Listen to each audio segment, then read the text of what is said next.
Visi tagad jau zina par Epsteina privāto salu, taču tas nebija vienīgais viņa privāta īpašums, kas slēpa sevī skeletus skapī. Zemes ceļš, aizslēgti tērauda vārti un kameras kā upuru šantāžas instruments. Globāla sātanistu reliģija? O jā, vecīt. Šajā sātanistu komunā apgrozās nereāli daudz naudas. Klusajā Ņūmeksikas tuksnesī Slejas pils ar privātu lidlauku. Vieta, kur izmantojot štata likumdošanas nepilnības, Epsteins gadiem ilgi varēja netraucēt īstenot savas slimās mahinācijas. Tas bija brutāli. Teiksim tā, es dzīvoju daudz ilgāk nekā es biju gaidījis. Man likās, ka es nekad nesagaidīšu, ka man paliek 18. Runa ir par Zorro rančo, Epsteina tūkstneša noslēpumu. No ārpuses tas izskatās kā grezna, izolēta īpašuma paradīze. Taču aiz aizvērtajiem vārtiem, prom no ziņkārīgām acīm, slēpās okulta rituāli un prāta kontroles eksperimenti. Kā un kāpēc Epsteins vēlējās tur īstenot savu visradikālāko plānu? Šodien mēs ielūkosimies vienā no vismazāk apspriestajām, bet iespējams visbiedējošākajām Epsteina impērijas daļām un tās piederībai globālam elites kontroles mehānismam. Pasaules kausā pusfināli jau ir skaidri. Francija pret Spāniju un Argentīna pret Angliju. Divos episkos dueļos vienlaikus spēlē abi turnīra rezultatīvākie vīri – Mbappé Francijas rindās un Messi, kurš ved Argentīnu soli tuvāk pretī otrajam pasaules kausam pēc kārtas. Ar tādu spēlētāju klātbūtni vēsture mēdz atkārtoties. Vai mēs redzēsim 2022. gada fināla atkārtojumu? Argentīna pret Franciju. Lielākie meistari izšķir lielākās spēles. Visiem jaunajiem klientiem LVBet piedāvā 100% iepazīšanās atmaksu. Atgūsti līdz 20 eiro no savas pirmās likmes, bet tas vēl nav viss. Jūs gaida 777 bezriska griezieni, 777 eiro naudas atmaksa iekš kazino slotiem. Šo akciju var dabūt tikai reģistrējoties caur mūsu affiliate linku. Seko līdz pasaules kausa norisei un izdari likmes uz saviem favorītiem. Links ir aprakstā. Tūkstneša cietoksnis, kurā iekļūt varēja tikai izredzētie. Ar tādiem vārdiem var apzīmēt īpašumu, kur 1993. gadā Epsteins iegādājās no bijušā Ņūmeksikas gubernatora Brusa Kinga ģimenes. Tas, ko viņš tur uzcēla, nebija vienkārši grezna saurupmāja. Tā drīzāk atgādināja izolētu, noslēpumainu pasauli, kas atrauta no pārējās civilizācijas. Šis noslēpumainais īpašums, kas bieži tiek dēvēts par Zorro Ranch, atrodas nomaļā gandrīz sirreālā ainavā, plašos saules izdedzinātos tūkstneša līdzenumos pie Santa Fe. Īpašums aizņem milzīgu teritoriju, gandrīz 3000 kvadrātmetru. Lielā platība ietver viesistabu, kas ir galvenā rezidence ar luksusa interjeru, vairākas viesu mājas, guļbūvi, staļļus, saimniecības ēkas, ugunsdzēsēju punktu un pat privātu lidlauku ar noliešanās laukumu. Kas patiesībā notika aiz izolētā rančo sienām? Tas, ko jūs uzzināsiet, varētu likties kā šausu filmu sižets, taču pēc publiskotajiem failiem un upuru liecībām tas viss jau iegūst daudz reālāku nokrāsu. Globāla sātanistu reliģija? O jā, vecīt. Vai es papētīju sātanisko rituālu vardarbības tēmu?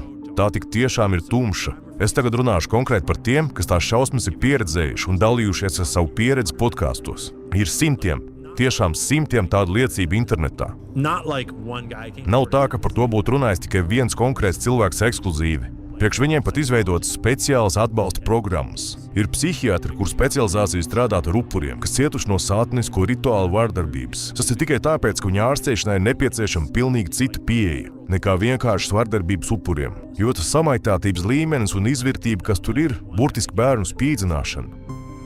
Pirmsākumi tam meklējam tālajos nacistiskās Vācijas laikos, kad tika izveidota nacistu okultismu galvenā bāze Ahnenerbe, jeb senču mantojums. Paramilitārās organizācijas SS dibināta pseidozinātniska pētniecības biedrība. To 1935. gadā izveidoja Heinrichs Himmlers, lai ar dažādu disciplīnu pētījumiem sniegtu zinātnisku pamatojumu Adolfa Hitlera rasu teorijām par asiņu tīrību. Jautāsiet, kāda tam ir saistība ar Epsteinu un viņa radikālo plānu? Jāsaka, ka saistība bija vistiešākā. Kā noskaidrojuši izmeklētāji, Epsteins apmainījās ar informāciju par Hitleru arī personīgajās ēpasta sarakstēs un ziņojumos. Ēpastos viņš atsaucās uz nacistiskās Vācijas reiha vadoni, uzsverot viņa vadības kvalitātes un slavējot viņa oratora spējas. Tas savukārt tikai raisa lielākas aizdomas par okultismu un nacistu Ahnenerbes ideju praktizēšanu elites vidū. Epsteins sarunās ar daudziem biznesmeņiem un zinātniekiem atzina, ka plānoja rančo izmantot kā bāzi savam eigēnikas eksperimentam. Eigēnika ir mācība par iedzimtības likumu izmantošanu cilvēku bioloģisko īpašumu uzlabošanā, par pamatu ņemot selekcijas principus. Savukārt Epsteina eksperimenta slepenais plāns bija apaugļot cilvēci ar savu DNS. Uz rančo viņš uzaicināja vairākus ievērojamus zinātniekus, ar kuriem pilnā nopietnībā apsprieda plānus, lai radītu ģenētiski pārāku cilvēku rasi. Epsteina labā roka Gislēna Maksvela kādam draugam esot stāstījusi, ka rančo ir pilnībā aprīkots ar video novērošanu. Potenciāls šantāžai bija acīm redzams. Meitenēm, kuras nebija turīgas un kurām bija nepieciešama finansiāla palīdzība koledžā vai karjerā, ietekmīgā finansista 3000 kvadrātmetru lielā rančo apmeklējums Ņūmeksikā šķita kā ekskluzīva kurorta vieta. Taču, kā vēlāk izrādīsies, tas bija slasts, kurā viņas tika ieslodzītas un nonāca neiedomājami cietsirdīgā manipulāciju un kontrolas tīklā. Tad mani aizved uz Ņūmeksiku. Tur bija ļoti baisi. Kaut kad ap to laiku es vienreiz pamodos laboratorijā. Es biju paralizēta un gulēju uz galda. Un ap mani stāvēja 6 cilvēki speciālos aizsargtērpos un sieviete ārsts, kura stāvēja tajā pusē, kur man bija galva. Es nevarēju pakustēties un nevarēju arī parunāt. Nevarēju pakustināt pat acis. Godīgi sakot, par to ir ļoti sāpīgi pat runāt. Jo man to atceroties vien uznāk tāda panika. And that was brutal. Tas bija brutāli. Teiksim tā, es dzīvoju daudz ilgāk nekā es biju gaidījis. Man likās, ka es nekad nesagaidīšu, ka man paliek 18. Man pat nebija tā doma, ka es kādreiz uzzināšu, kas ir normāla ģimene, kas nebūtu tāda kā šī lieta, kur ar vardarbības palīdzību darbojās kontrols un piekļuvs mehānismi. Man bija iemācīts, ka tas ir normāli, un es zināju, ka cilvēki ir samaitāti un briesmoņi un tā tālāk. Man bija ļoti grūti nonākt līdz brīdim, kad es varēju noticēt, ka pastāv iespēja, ka mani var izglābt. Nacistu ideoloģija piešķīra bioloģisku un garīgu vērtību āriešu asinīm. Tā definēja vēsturi kā cīņu par šo asiņu aizsardzību un to tīrības saglabāšanu. Anna Nerbe meklēja pierādījumus šo asiņu pārākumam, pētot senatnes liecības. Savukārt Ņūmeksikas rančo bija platforma, kurā Epsteins vēlējās attīstīt šo saucamo asiņu aizsardzības plāna turpinājumu. Tikai termins āriešu asinis šajā gadījumā tika aizstāts ar iluminātu asinīm, kurā ietilps 13 valdošās elites dzimtas. Virtuālās realitātes pionieris Džārns Lennija atcerējās sarunu ar NASA zinātnieku, kurš apgalvoja, ka vakariņu reizes rančo teritorijā tika daļēji izmantotas, lai atlasītu kandidātus, kuras tad varētu dzemdēt Epsteina bērnus. Publiskotie tiesas faili un izmeklēšanas dokumenti nesatur pārbaudītus pierādījumus par reāliem, sātiniskiem vai okultiem rituāliem, kas veikti rančo teritorijā. Tomēr jāsaka, ka vārda okults pieminēšana šajos failos galvenokārt attiecas uz medicīniskām atsaucēm, asiņu testēšanu. Dažos no apgalvojumiem, kas parādījās dokumentu noplūdēs, tika teikts, ka Epsteina īpašumos pielietot arī hipnozi. Dokumentētais nepilngadīgo tirdzniecības fakts, novērošanas un šantāžas pielietošana, kā arī viņa personīgā bibliotēka, kur grāmatu vidū bija specializētas rokas grāmatas par tempļa simboliku, tieši tādēļ viņa nozieguma sakarā ir nepieciešams runāt arī par okultismu. Savukārt hipnozes aspekts elites vidū ir aprakstīts Ketijas O'Brienas darbā Transformation of America. Stāsts balstās uz teoriju, ka ASV valdība un izlūkdienesti slepeni īsteno prāta kontrolas eksperimentus. Tiek uzskatīts, ka ar psiholoģisko traumu tiek manipulēts ar cilvēku apziņu, lai radītu kontrolētus aģentus vai vergus. Tātad šajā sātanistu komunā apgrozās nereāli daudz naudas. Tā ir saistīta ar visiem globālajiem cilvēku seksuālās tirdzniecības tīkliem. Jo kā jums liekas, kādā veidā globālā cilvēku tirdzniecība tiek pie kadriem, kas visu to organizē un uztur? Tam ir vajadzīgi tādi kadri, kas paši bijuši upuri, lai varētu ko šādu vadīt. Jo to pašam jābūt salauztam līdz tādai pakāpei, tev jābūt apstrādātam, lai tu vispār varētu kaut ko tādu būt spējīgs darīt. Viņš apgalvo, ka tika apstrādāts jau no mazotnes. Bērnībā katru dienu spīdzināts, audzināts tā, lai viņam būtu vairākas personības. Un tad ap to laiku, kad viņš bija pirmstīņu vecumā, viņš piedalījās bērnu cīņās uz dzīvību un nāvi. Viņam bija jādodas ringā un jākaujās līdz nāvei ar citu bērnu. Tas viss notika Ņujorkas pilsētas centrā, pagrīdes ballītēs, ko apmeklēja bagātnieki un biznesmeņi.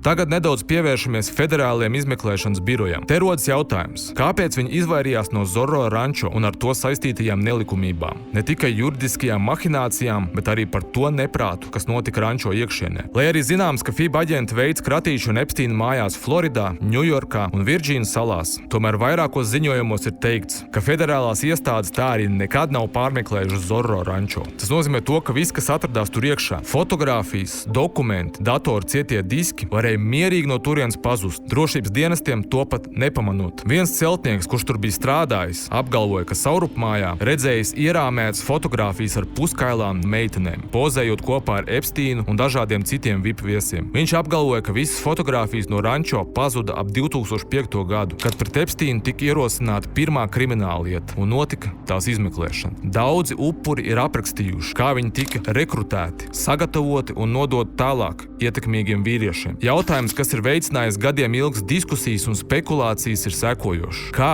Epsteins spēja saglabāt savu acīm redzamo aizsardzību un piekļuvi jauniem upuriem vēl ilgi pēc viņa 2008. gada notiesāšanas Floridā? Tā kā Džefrijs Epsteins vienmēr mācīja iegūt ietekmīgas paziņas un izdevīgus kontaktus, tikpat labi viņam padavās arī vajadzīgā brīdī apiet likumus ar līkumu. Un par to arī tagad parunāsim. Šī likuma apiešana ļāva viņam paslēpties redzamā vietā. Neskatoties uz to, ka 2008. gadā Floridā viņš tika notiesāts par meitenes iesaistīšanu prostitūcijā, Epsteins kaut kādā veidā pamanījās izvairīties no iekļaušanas Ņūmeksikas seksuālo noziegumu reģistrā. Toreizējais štata likums pieprasīja reģistrāciju tikai tādā gadījumā, ja cietušais bija jaunāks par 16 gadiem, taču viņa Floridas lietā cietušajai bija 17 gadi. Tā vien šķiet, ka viņš par tādām lietām bija padomājis jau laicīgi un izdarījis gājienu uz priekšu, veikli izmantojot robus likumā.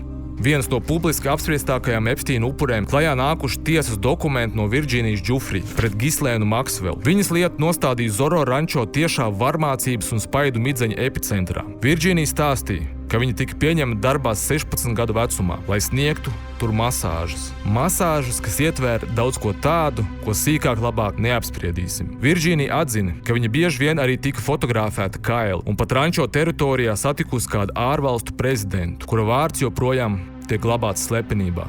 Tāpat viņa apgalvoja, ka viņa regulāri tika sazāļota. Viņai bija personīgais ārsts, kas deva viņai ksanaks. Kāda cita sieviete apgalvoja, ka kļuva par verdzeni rančo jau 15 gadu vecumā. Savukārt vēl cita, ka bija spiesta nodarboties ar seksu ar dažādiem ievērojamiem cilvēkiem. Virdžīnijas Džufrijas stāsts par verdzību rančo īpašumā ir tikai publiski skaļākā un redzamākā aizberga daļa un būtisks pierādījums prāta eksperimentiem un kontrolē, kas tika praktizēti Epsteina īpašumos. Hitlera un nacistu okulto interešu sasaiste ar Epsteina darbībām pamatot cilvēku liecības un ideoloģiskā saikne, pārākās rases loģika, trauma kā tehnoloģija un rituāls kā kontrole. Pagaidām vēl nav pietiekama pierādījuma tam, ka Džefrijs Epsteins vai viņa līdzdalībnieki būtu izmantojuši klīnisko hipnozi, lai kontrolētu upurus. Tā vietā upuri, juridiskie eksperti un psiholoģiskie izmeklētāji norāda, ka finansists un Gislēna Maksvela uzturēja kontroli, izmantojot aprēķinātu sistēmu, kas balstījās uz piespiedu kontroli, traumas radītu saikni un finansiālu manipulāciju. Asins aizsardzības teorijas patiesumu vēlreiz apliecina arī Epsteina tiešā saistība ar tā saucamajām vecajām ģimenēm, Eiropas karaliskajām personām un politiskajām dinastijām. Viņa interese par ģenētiku un ietekmi uz sabiedrību tikai vēl vairāk pastiprina viņa saistību ar okultismu un elites